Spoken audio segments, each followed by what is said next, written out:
ಹೇ guys, ನಮಸ್ಕಾರ ಎಲ್ರಿಗೂ. Welcome back to our YouTube channel. ಇವತ್ತಿನ ಯೂಟ್ಯೂಬ್ ಚಾನಲಿ ನಾವು ನೋಡ್ತಾ ಇದ್ದೀವಿ ಒಂದು ವೆರಿ ಇಂಪಾರ್ಟೆಂಟ್ ವಿಷಯ. ಸೊ ಇವಾಗಲೇ ನೀವು ನಿಮ್ಮ KCET 2026 ಎಕ್ಸಾಮಿನೇಷನ್ ಕಂಪ್ಲೀಟ್ ಮಾಡಿದ್ದೀರಾ. ಸೊ ರಜೆಯಲ್ಲಿದ್ದೀರಾ, ಸೊ ಡಿಸ್ಟರ್ಬ್ ಮಾಡ್ತಿದ್ದೀನಿ ಅನ್ಕೋಬೇಡಿ. ಯಾಕಪ್ಪ ಅಂದರೆ ಈ ಒಂದು ವಿಡಿಯೋ ನಿಮಗೆ ತುಂಬ ಇಂಪಾರ್ಟೆಂಟ್ ಆ್ಯಂಡ್ ಇನ್ಫಾರ್ಮೇಟಿವ್ ಆಗಿರುತ್ತೆ. ಸೊ KCET 2026 ಎಕ್ಸಾಮಿನೇಷನ್ ಮುಗಿದ ನಂತರ ವೆರಿ ನೆಕ್ಸ್ಟ್ ಎಷ್ಟೋ ಜನ ಗೊತ್ತಿರಲ್ಲ, KCET 2026 ಕೌನ್ಸಿಲಿಂಗ್ ಪ್ರಾಸೆಸ್ ಅನ್ನೋದು ಇರುತ್ತೆ. ಪ್ರತಿ ವರ್ಷ ಕೌನ್ಸಿಲಿಂಗ್ ಪ್ರಾಸೆಸ್ ನಡೆಯುತ್ತೆ. ಸೊ ಅದು ಯಾವ ಥರ ನಡೆಯುತ್ತೆ ಅನ್ನೋದನ್ನು ಈ ವಿಡಿಯೋದಲ್ಲಿ ತಿಳಿಸ್ತೀನಿ. ವಿಡಿಯೋ ಇಷ್ಟ ಆದರೆ ಲೈಕ್ ಮಾಡಿ, ಶೇರ್ ಮಾಡಿ, ಕಮೆಂಟ್ ಮಾಡಿ, ಸಬ್ಸ್ಕ್ರೈಬ್ ಮಾಡಿ ಅಂತ ಹೇಳ್ತಾ ಈ ವಿಡಿಯೋನ ಶುರು ಮಾಡೋಣ. ಸೊ ಬನ್ನಿ ಗೈಸ್, KCET ಕೌನ್ಸಿಲಿಂಗ್ ಪ್ರೊಸೆಸನ್ನು ನಾನು ನಿಮಗೆ ನೀಟಾಗಿ ಎಕ್ಸ್ಪ್ಲೇನ್ ಮಾಡ್ತಾ ಹೋಗ್ತೀನಿ. ಈ KCET ಕೌನ್ಸಿಲಿಂಗ್ ಅನ್ನೋದು engineering college, pharmacy or paramedical courses ಇದನ್ನೆಲ್ಲ ಮಾಡೋದಕ್ಕೆ ಹೆಲ್ಪ್ಫುಲ್ ಆಗಿರುತ್ತೆ. ಸೊ ನಿಮ್ಮ ಡ್ರೀಮ್ ಕಾಲೇಜಲ್ಲಿ ನೀವು ಸೀಟ್ ತೆಗೋಬೇಕಾದ್ರೆ ನಮ್ಮ ಚಾನಲ್ಗೆ ಸಬ್ಸ್ಕ್ರೈಬ್ ಮಾಡಿ, ಸೊ ದ್ಯಾಟ್ ಎಲ್ಲ ನೋಟಿಫಿಕೇಷನ್ ನಿಮಗೆ ಸಿಗುತ್ತೆ. ಪ್ರತಿಯೊಂದು ಕೌನ್ಸಿಲಿಂಗ್ ಇನ್ಫಾರ್ಮೇಷನ್ ನಿಮಗೆ ಸಿಗ್ತಾ ಹೋದಾಗೆ ಒಳ್ಳೆ ಟಾಪ್ ಕಾಲೇಜಲ್ಲಿ ಸೀಟ್ ಸಿಗೋದು ಹೇಗಂತ ನಾನು ತಿಳಿಸ್ತಾ ಹೋಗ್ತೀನಿ. ಮುಂದಿನ ವಿಡಿಯೋ ಮಾಡ್ತೀನಿ ಅದರ ಮೇರೆಗೆ. ನಿಮ್ಮ ರ್ಯಾಂಕ್ ಏನಾದರೂ ಕಡಿಮೆ ಇದ್ದರೆ ಭಯ ಪಡೋಕ್ಕೆ ಹೋಗಬೇಡಿ, ಭರವಸೆ ಕಳ್ಕೊಡೋಕ್ಕೆ ಹೋಗಬೇಡಿ. ಯಾಕಪ್ಪ ಅಂದರೆ ರ್ಯಾಂಕ್ ಕಡಿಮೆ ಇದ್ದು ಒಳ್ಳೆ ಕಾಲೇಜಲ್ಲಿ ಸೀಟ್ ಸಿಕ್ಕಿರೋ ತುಂಬ ಜನ ಇದ್ದಾರೆ. ಪರ್ಫೆಕ್ಟ್ ಎಕ್ಸಾಂಪಲ್ ನಾನೇ ಇದ್ದೀನಿ. ಆ್ಯಂಡ್ ಆಲ್ಸೋ ಇವಾಗ ಕಡಿಮೆ ವೆರಿ ಹೈ ರ್ಯಾಂಕ್ ತೆಗೆದು ಒಂದು ನಾರ್ಮಲ್ ಕಾಲೇಜಲ್ಲಿರೋರು ಕೂಡ ಇರ್ತಾರೆ. ಸೊ ಟಾಪ್ ಕಾಲೇಜಲ್ಲಿ ನಿಮ್ಮ ಸೀಟ್ ಸಿಗಬೇಕಾದ್ರೆ ನನ್ನ ಚಾನಲ್ನ ಫಾಲೋ ಮಾಡಿ. ಓಕೆ, ವಿಷಯಕ್ಕೆ ಬರೋಣ.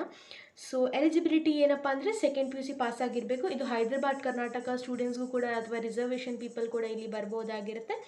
ಸೊ ಇದು ಬಂದುಬಿಟ್ಟು ಯಾವಾಗ ಸ್ಟಾರ್ಟ್ ಆಗುತ್ತೆ ಅಂದರೆ ಎಕ್ಸ್ಪೆಕ್ಟೆಡ್ ನಾನು ಹೇಳ್ತಾ ಹೋಗ್ಬೋದು. ಬಿಕಾಸ್ ಲಾಸ್ಟ್ ಇಯರ್ ಇದ್ದು ಪ್ರೀವಿಯಸ್ ಇಯರ್ ಇದು ಅನಾಲಿಸಿಸ್ ಮಾಡಿಕೊಂಡ್ರೆ ಜೂನಲ್ಲಿ ನೋಟಿಫಿಕೇಷನ್ ರಿಸಲ್ಟ್ ಬರುತ್ತೆ. June 5 to 15 ಒಳಗಡೆ online registration and fee payment ಕೂಡ ಇರುತ್ತೆ. ಅಂದರೆ ಅಷ್ಟೊಂದು ದೊಡ್ಡ ಅಮೌಂಟ್ ಅಲ್ಲ, ಮಿನಿಮಲ್ ಅಮೌಂಟ್ ಇರುತ್ತೆ.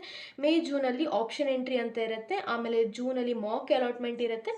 ಆಮೇಲೆ ಫಸ್ಟ್ ಅಲಾಟ್ಮೆಂಟ್ ಇರುತ್ತೆ. ಸೊ ಬೇಸಿಕಲಿ ಇಲ್ಲಿ 3 ಲೆವೆಲ್ಸಲ್ಲಿ ಇರುತ್ತೆ. ಒಂದು ಸೊ ನಿಮ್ಮದೊಂದು KCET ಅಲಾಟ್ಮೆಂಟ್ ಯಾವ ಥರ ಇರುತ್ತೆ ಅಂದರೆ ಮಾಕಲ್ಲಿರುತ್ತೆ. ಮಾಕ್ ಅಲಾಟ್ಮೆಂಟ್ ಅಂದರೆ ಫಸ್ಟಿಗೆ ನಿಮಗೆ ಯಾವುದು ಎಕ್ಸಾಂಪಲ್ ಅಂದರೆ ಟ್ರೇಲರ್ ಥರ ಯಾವ್ದು ಸಿಗುತ್ತೆ ಅಂತ, ಬಟ್ ಅದೇ ಫೈನಲ್ ಅಲ್ಲ. ನೆಕ್ಸ್ಟ್ ಫಸ್ಟ್ ಅಲಾಟ್ಮೆಂಟ್ ಇರುತ್ತೆ. ಅದು ನಿಮಗೆ ಕನ್ಫರ್ಮ್, ನನಗೆ ಆ ಸೀಟ್ ಬೇಕಂದರೆ ಅಲ್ಲಿ ನೀವು ಆ ಸೀಟನ್ನು ಕನ್ಫರ್ಮ್ ಮಾಡಿಬಿಟ್ಟು ಅಲಾಟ್ಮೆಂಟ್ ಸಿಕ್ಕಿರೋ ಕಾಲೇಜ್ಗೆ ನೀವು ಹೋಗಿಬಿಟ್ಟು ಫೀಸ್ ಕಟ್ಕೋಬೇಕಾಗತ್ತೆ. ಆ ಕಾಲೇಜ್ ನಿಮ್ಮದೇ ಫಿಕ್ಸು.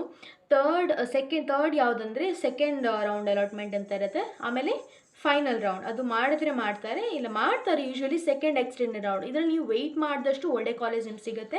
ಸೆಕೆಂಡ್ ಎಕ್ಸ್ಟೆಂಡೆಡ್ ರೌಂಡಲ್ಲಿ ಒಳ್ಳೆ ಕಾಲೇಜ್ ನಿಮ್ಗೆ ಸಿಕ್ಕಿದ್ರೆ ಸಿಗಬಹುದು. ಸೊ ಹಾಗೆ ಅರ್ಜೆಂಟ್ ಮಾಡೋಕ್ಕೆ ಹೋಗಬೇಡಿ. ಫಸ್ಟ್ ರೌಂಡಲ್ಲಿ ಸಿಕ್ಕಿದ ಕಾಲೇಜ್ ಓಕೆ ನಾನು ಸಿಕ್ತು ಅಂತ ಎಂಡ್ ಮಾಡೋದಲ್ಲ. ಸೆಕೆಂಡ್ ರೌಂಡು ಕೂಡ ನೀವು ಹೋಗ್ಬೋದಾಗಿರುತ್ತೆ. ಎಕ್ಸ್ಟೆಂಡೆಡ್ ರೌಂಡ್ ಕೂಡ ಸ್ವಲ್ಪ ಲೇಟ್ ಆಗುತ್ತೆ, ಕ್ಲಾಸ್ ಸ್ಟಾರ್ಟ್ ಆಗಿರುತ್ತೆ, ಬಟ್ ನೋ ಪ್ರಾಬ್ಲಮ್, ಅದೇನು ದೊಡ್ಡ ವಿಷಯ ಆಗಿರಲ್ಲ. ಆಮೇಲೆ ಯಾವ ಥರ ಪ್ರೊಸೆಸ್ ಇರುತ್ತೆ ಅಂದರೆ ರಿಜಿಸ್ಟ್ರೇಷನ್ ಇರುತ್ತೆ, ಲಾಗಿನ್ ಮಾಡಬೇಕಾಗತ್ತೆ, payment fees, choice filling, option entry ಅಂತ ಇರುತ್ತೆ. ಆಪ್ಷನ್ ಎಂಟ್ರಿ ಅಂದರೆ ಯಾವ ಕಾಲೇಜ್ ನಿಮ್ಗೆ ಬೇಕು ಅದನ್ನು ಆಪ್ಷನ್ ಎಂಟ್ರಿ ಮಾಡ್ತಾ ಹೋಗೋದು. ಆಮೇಲೆ ಮಾಕ್ ಅಲಾಟ್ಮೆಂಟ್ ನಾನು ಹೇಳಿದಾಗೆ. ಇವಾಗ ವೆರಿ ಇಂಪಾರ್ಟೆಂಟು, ಡಾಕ್ಯುಮೆಂಟ್ಸ್ ಯಾವುದೆಲ್ಲ ಬೇಕು ರೆಡಿ ಮಾಡ್ಕೊಂಡಿರಿ ನೀವು. KCET ಅಡ್ಮಿಟ್ ಕಾರ್ಡ್, ಆಮೇಲೆ SSLC 10th marks card, PUC marks card, ಆಮೇಲೆ ಸ್ಟಡಿ ಸರ್ಟಿಫಿಕೇಟ್ 7 ಇಯರ್ಸ್ ಇದು ಸ್ಟಡಿ ಸರ್ಟಿಫಿಕೇಟ್ ನಿಮ್ಮ ಹತ್ರ ಇರಬೇಕು, ಕರ್ನಾಟಕದ ಸ್ಟೂಡೆಂಟ್ಸು. ಆಮೇಲೆ ಈ ಥರ ಲಾಸ್ಟ್ ಇಯರ್ ಕಟ್ ಆಫ್ ಎಲ್ಲ ನೋಡ್ಕೊಂಡು ಬನ್ನಿ. ಲಿಸ್ಟ್ ಆಫ್ ಕಾಲೇಜ್ ನೀವು ಇವಾಗಲೇ ಮಾಡ್ಕೋಬೇಕು. ಇವಾಗಲೇ ಅಂದರೆ ಇವಾಗಲೇ ಅಲ್ಲ, ಬಟ್ ಮಾಡಿದಷ್ಟು ಒಳ್ಳೆಯದು. ಎಷ್ಟು ಬೇಗ ಮಾಡ್ತೀರಾ ಅಷ್ಟು ಒಳ್ಳೆಯದು.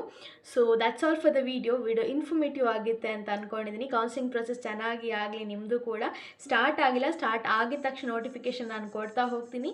ನಮ್ಮ ಚಾನಲ್ಗೆ ಸಬ್ಸ್ಕ್ರೈಬ್ ಮಾಡಿ, ಎಲ್ಲ ನೋಟಿಫಿಕೇಷನ್ ಸಿಗ್ತಾ ಹೋಗುತ್ತೆ. That's all for the video. Thank you so much.